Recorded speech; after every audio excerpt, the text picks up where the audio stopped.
What you thinking about, buddy? I don't know if I make the easy joke or try to get clever. Don't try to get clever, buddy. Just go for it. So good to see Connor McDavid score for his childhood team. Let's go! Ladies and gentlemen, it's a little ridiculous. Good boy. Play all the hits. Left the Toronto Maple Leafs. Let me finish. How am I supposed to go to bed after watching that? I'm quite hyped. With you wherever you are, welcome to LFO. Wow, do the Leafs love Edmonton. Leafs win 5-1 over the Edmonton Oilers in a game where they had a 3-goal lead in the third period, and they won without incident. It was very cool. But before we talk about the game, I want to talk about today, as I have a noticeably different voice because I'm sick again. Toddlers are just large, adorable germs. And I love my large, adorable germ. But we need to find a different way to phrase that. Anyway, I long for the days where I could breathe through my nose for 2 weeks consecutively. Tested negative. Super cool. But listen, today was a wild day. Wild day in the world, wild day in hockey. Like, if you pay attention to hockey in particular, kind of bad. A lot of games were postponed. A lot of players were placed into COVID protocol. Heading into this game, the Oilers lost McLeod to protocol and their head coach, Dave Tippett. What feels like half the Flames, half the Hurricanes. Tucker Pullman was pulled mid-game for Vancouver. But listen, I'm not going to tell you what to think. I don't know if I'm qualified. I'm barely qualified to talk about hockey. But I don't force people to watch and subscribe. They're like, keep doing the thing, silly man. And I'm like, you know I never played, right? We know that! Shut up and turn purple! And then I turn purple and people stick around. But I spoke to a lot of people, and a lot of people were really scared and nervous and anxious, and what does this mean? There's a lot up in the air right now. There's a lot of question marks. And what I told my friends is this. It's really easy to get discouraged right now. It's really easy to be downtrodden. It's easy to be pessimistic. And as a guy who has some pessimistic tendencies, like I'll see the Leafs with a 5-1 lead and I'd go, I don't know about this. A fear that is based in fact, by the way. I am choosing to be optimistic. I'm choosing to be optimistic.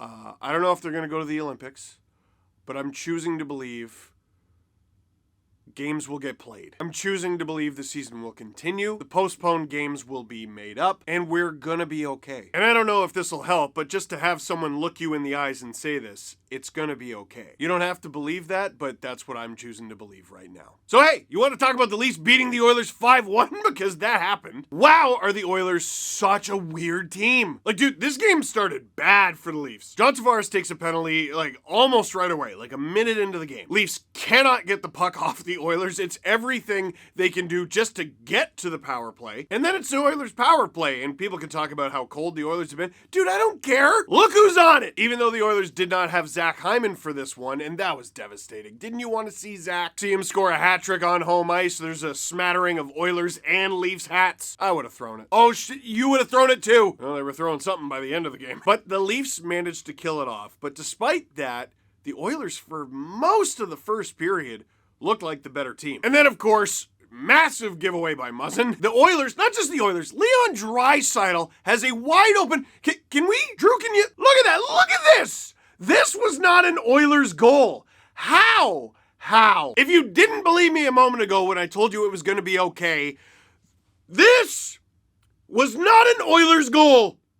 It's going to be okay. As soon as I saw Draisaitl miss that net, I thought, all right, one of two things is about to happen. Either the Leafs are going to win this game, or Leon Draisaitl is going to hang 5 goals on this team for revenge. To which you might say, well, Draisaitl could have scored 5 goals and the Leafs could have won. And yeah, fair point. Matthews scored 4 goals and the Leafs lost. A fact that most of Leafs Nation is pushed from their mind because you should. It's better for you. And it's funny, there was 2 different kinds of pessimism on the timeline. There were Leaf fans going, uh-oh, this is another not very good looking game from the Leafs so far. And then you got Oilers fans going, uh-oh, this feels like one of those games. What do you mean, one of those games? One of those games, you don't know? Where you do all the right things. You're clearly the better team, and then the other team scores. Oh, and with less than a minute to go too. Yeah, cherry on top. This is a great combination of, if you're an Oilers fan, this is a fluke goal. If you're a Leaf fan, this is making your own luck. Less than a minute to go in the first period. Leon Draisaitl takes a roughing penalty on Travis Dermott. That was a little controversial. I thought there was enough there for roughing or holding or something because Dermott wasn't doing anything but his job. Draisaitl tried to take his helmet off, basically. And if you're an Edmonton fan, you can grumble and groan, but there was a pretty clear Duncan Keith high stick missed on Michael Bunting. Not the only clear penalty missed in this game, thank you, Brad Meyer. Look up Kevin Bieksa talking about Brad Meyer, it's hilarious. But the Leafs, still without Mitch Marner,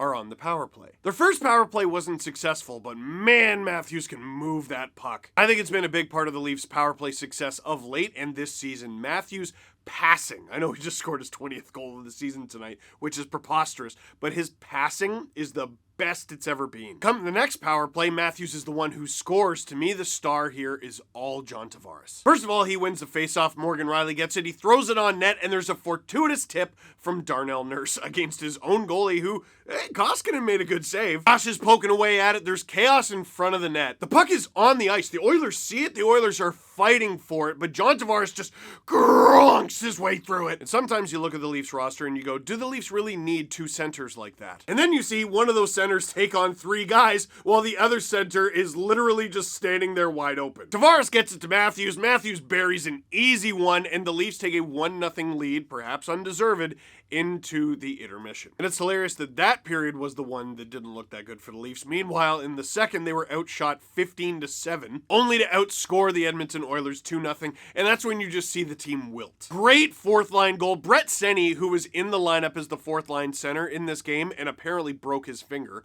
according to Sheldon Keefe after the game, but he was a big part of this goal, even though he didn't get an assist. Rats. But he does a great job fighting for the puck, and he's a big part of the Leafs moving the puck up the ice. Clifford, Rielly, Simmons, they understand the assignment, go to the net. And I gotta say, no matter who is on this fourth line, because there have been a number of players on this fourth line, they have success and have had success all season long because the Leafs' fourth line is the fourth liniest. What does Sheldon Keefe want? It's very simple. Playoff style goals. What are playoff style goals? Fourth line style goals. Create a little chaos in front, find the puck and tuck it in. Leafs do that, and Wayne Simmons buries it and celebrates like this, which is, I love him. I love him so much. Did you notice Tyson Barrie there? Great puck mover. He can put up some points, but a net front presence he is not. So the Leafs may be a little fortunate to be up 2-0 so far, but then the third one's just dumb. TJ Brody puts it on, and I made the joke off the top. Well, Hat Guy made the joke off the top. I don't want to take credit. The puck bounces right off Connor McDavid's stick and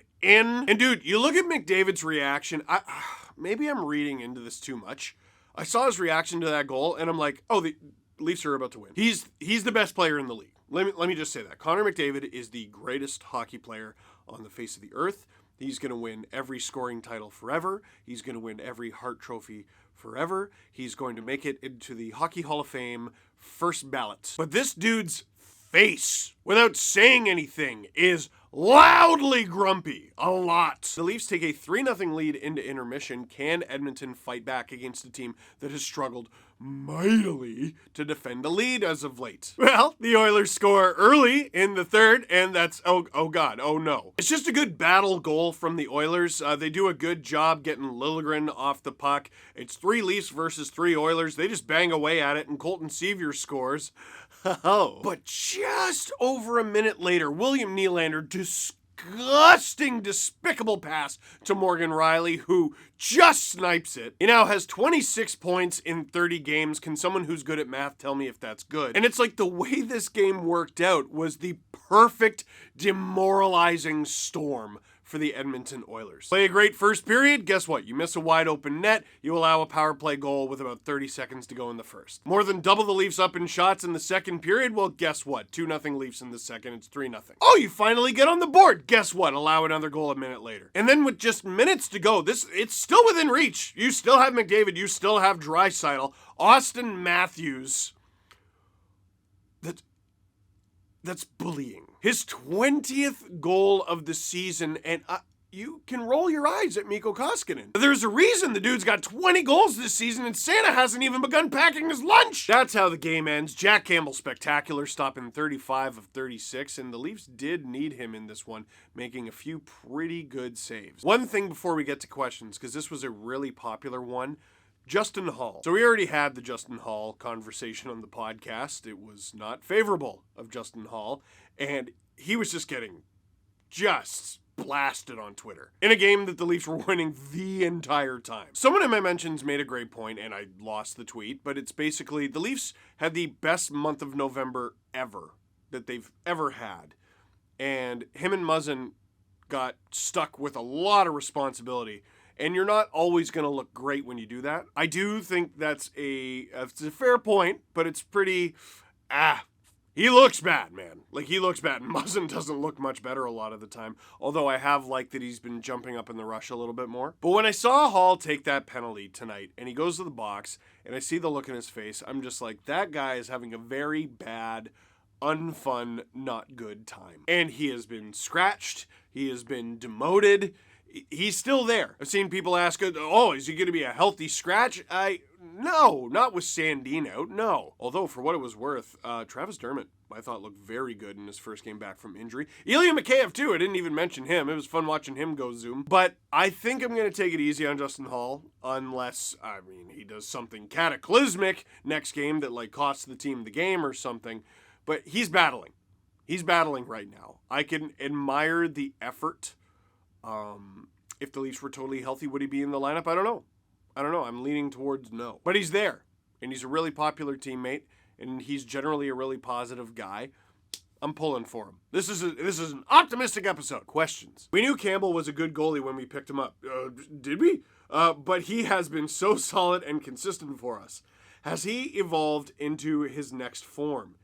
Like a Pokemon. Okay, first of all, which Pokemon would he be? I'm trying to think of the friendly ones, but I don't know. You never use the friendly ones. You want the mean ones. Okay, how about this? He's a late bloomer, right? He was a first-round pick of the Dallas Stars, and it took him forever to get a foothold in the NHL, even as a backup. But then he makes it as a backup. That is his Squirtle stage. Comes to Toronto, he does pretty well as the backup. I'd say still Squirtle. Last year, the record taken over for Freddie, that's Wartortle. That's his Wartortle phase. But even though he's speed wobbled a little bit lately, the way he has played this season, the way he played in this game, are we witnessing the friendliest Blastoise? I think it's possible. I've heard this question a few times today, so I thought I would ask you, who do you honestly miss more, Zach Hyman or Nazem Kadri? And then Chell Hero says, Steve would say Reimer. Correct. Oh, man, that's tough.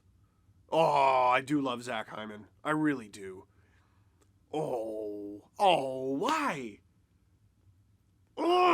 I'll say Nas, and it's because he was there through some really, really bad years. Hyman, I associate with the good Leafs. Kadri was there. Kadri was one of the players where when the Leafs finally got good, turned into a team that could contend for the playoffs, it was weird to see. Tyler Bozak got a playoff overtime winner. That's weird. That's weird. He played for bad Leafs teams. I know. So I'd say Nas. 1, 2, 3 of Matthews, Tavares, Nas, and the way they're playing. Oh my God. Dude, you put Nas on the wing for fun. Or Tavares. It doesn't matter. I'll say Nas, but I do love Zach Hyman a lot, and I wish he played in this game. Last one. Do you think Spezza's appeal worked? That is a great question. So Jason Spezza, I think, just served the third game of his 6-game suspension. A suspension, by the way, that is lengthened, kind of, because the game on Thursday against the Flames is postponed. So Spezza's going to be out of the lineup for longer in terms of days, which you would think would make it more likely that the NHL would figure this out in time, even if they reduce it by a game. It's entirely possible the NHL reduces Spezza's suspension after he served it, and then what's the point? The reason this is such a good question, he had his appeal today. I don't know if you've been paying attention, but the NHL have bigger fish to fry right now, and I got to imagine Jason Spezza's appeal is just not that important. It's not a priority to the NHL. It's maybe the one thing I'm a pessimist about. I think he's going to serve all 6, but Leafs win. So that is it for this one. Thank you very much for watching. Click like if you like this video. Click subscribe if you really liked it. Tell all your friends. Choose optimism.